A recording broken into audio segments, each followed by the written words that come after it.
Hey guys, it's Brendan from the Quest Culture Podcast.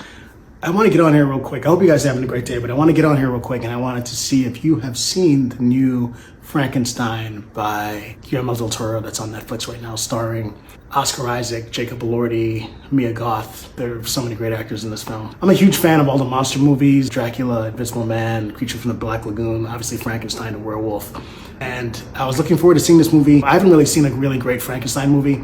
Of course, the classic ones of Boris Karloff and such are great. I love the comedic takes, like Young Frankenstein is one of my favorite movies of all time, but I've never seen a great Frankenstein movie. I think the last one that I had hopes for was the one with Robert De Niro and Kenneth Branagh, which came out in the 90s.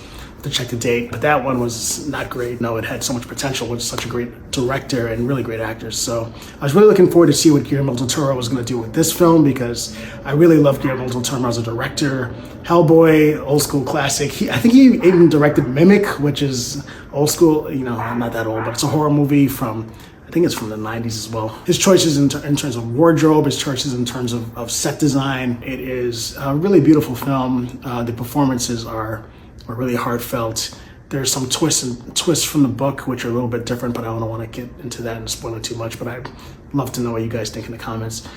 Jacob Elordi's performance as the monster is just, you know, in the book, the monster is described is not horrific, you know, that Victor really took his time and crafted something beautiful, and I think Guillermo del Toro is kind of leaning into that direction. Jacob Elordi comes across as tender and innocent. Mia Goth is just not some damsel in distress. Oscar Isaac is, of course, amazing as Victor, really broken, troubled man, arrogant. Interesting to see his story arc as the film progresses. Exceptional. The ship that they built for the end chapter in the book, but you know they kind of jump around a little bit in time. It was a physical ship. They didn't. Guillermo del Toro did not want to use a lot of CGI. It's one of the best horror films that I've seen in a while.